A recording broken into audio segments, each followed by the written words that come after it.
I was 18 years old when I got married. I belonged to a very conservative family, a Baloch family, where good daughters never say no to their parents. My father wanted me to get married, and all I said was, if that makes you happy, I will say yes. And of course, it was never a happy marriage. Just about after 2 years of getting married, about 9 years ago, I met a car accident. Somehow my husband fell asleep and the car fell in the ditch. He managed to jump out, saved himself. I'm happy for him. But I stayed inside the car and I sustained a lot of injuries. The list is a bit long. Don't get scared. I'm perfectly fine now. Radius ulna of my right arm were fractured. The wrist was fractured. Shoulder bone and collarbone were fractured. My whole rib cage got fractured. And because of the rib cage injury, lungs and liver were badly injured. I couldn't breathe. I lost urinary bowel control. That's why I have to wear the bag wherever I go. But that injury that changed me and my life completely as a person and my perception towards living my life was the spine injury. Many people came to rescue. They gave me CPR. They dragged me out of the car.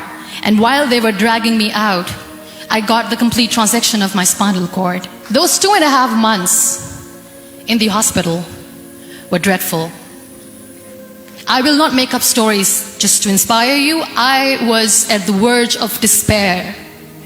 One day, doctor came to me and he said, well, I heard that you wanted to be an artist, but you ended up being a housewife. I have a bad news for you.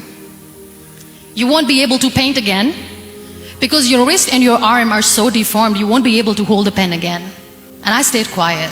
Next day, doctor came to me and said, your spine injury is so bad, you won't be able to walk again. I took a deep breath and I said, it's all right.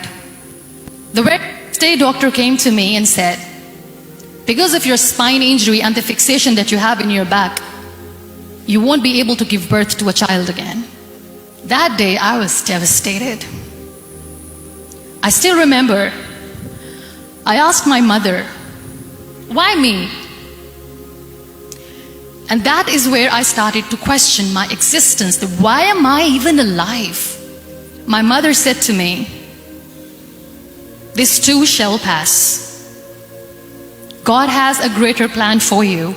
I don't know what it is, but He surely has. And in all that distress and grief, somehow or the other, those words were so magical that they kept me going. I was trying to put that smile on my face all the time, was hiding. It was so hard to hide the pain, which was there. But all I knew was that if I will give up, my mother and my brothers will give up too. I cannot see them crying with me. So what kept me going was, one day I asked my brothers, I know I have a deformed hand, but I'm tired of looking at these white walls in the hospital and wearing these white scrubs. I'm getting tired of this. I want to add more colors to my life. I want to do something. Bring me some colors. Bring me some small canvas. I want to paint. So the very first painting I made was on my deathbed, where I painted for the very first time. It was not just an art piece or just my passion. It was my therapy. What an amazing therapy it was. Without uttering a single word, I could paint my heart out. I could share my story. People used to come and say, what lovely painting. So much color. Nobody could see the grief in it. Only I could. And that day I decided that I'm going to live life for myself. I am not going to be that perfect person for someone. I am just going to take this moment and I will make it perfect for myself. And you know how it all began? That day I decided that I'm going to fight my fears. We all have fears. Fear of unknown, fear of known, fear of losing people, fear of losing health, money. We want to excel in career, we want to become famous, we want to get money. We are scared all the time. So I wrote down one by one all those fears, and I decided that I'm going to overcome these fears one at a time. You know what was my biggest fear? Divorce. I couldn't stand this word. I was trying to cling on to this person who didn't want me anymore, but I said no. I have to make it work.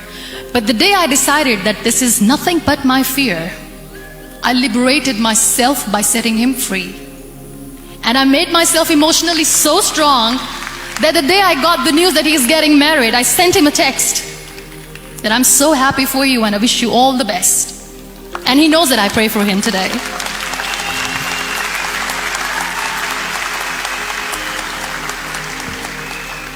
My biggest fear, number 2, was I won't be able to be a mother again. And that was quite devastating for me. But then I realized there are so many children in the world, all they want is acceptance.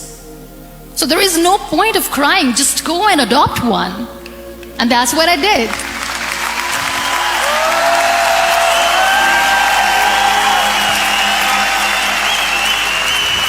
I gave my name in different organizations, different orphanages, and I waited patiently. 2 years later, I got this call from a very small city in Pakistan. I got a call and they said, "Are you Muniba Mazari? There is a baby boy and would you like to adopt?" And when I say yes, I could literally feel the labor pain. I said, yes, I am going to adopt him. I am coming to take him home.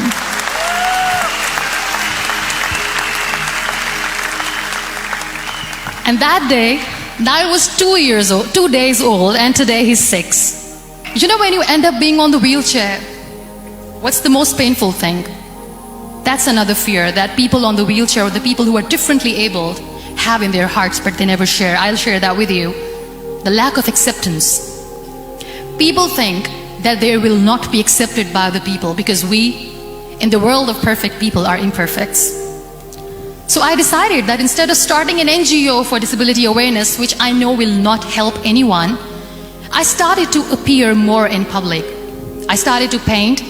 I always wanted to. I have done a lot of exhibitions. I'm Pakistan's first wheelchair-bound artist.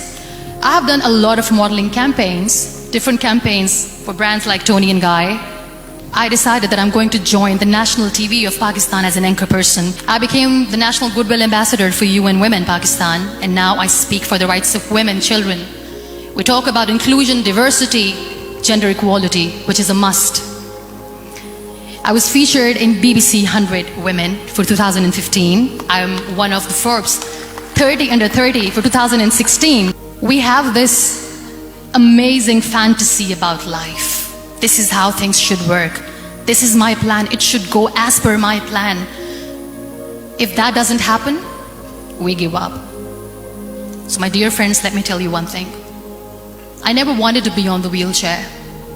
Never thought of being on the wheelchair. I was always aspiring to do bigger things, but had no idea that for that I have to pay the price to be where I am today. It's a very heavy price.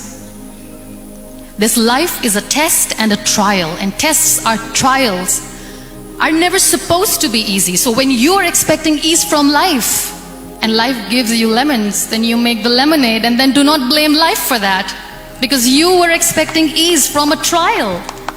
Trials make you a stronger, better person. Life is a trial. And with time you realize that. It is okay to be scared. It is okay to cry. Everything is okay, but giving up should not be an option. They always say that failure is not an option. Failure should be an option, because when you fail, you get up, and then you fail, and then you get up, and that keeps you going. Embrace each and every breath that you are taking. Celebrate your life. Live it. Don't die before your death. Real happiness lies in gratitude. So be grateful, be alive, and live every moment.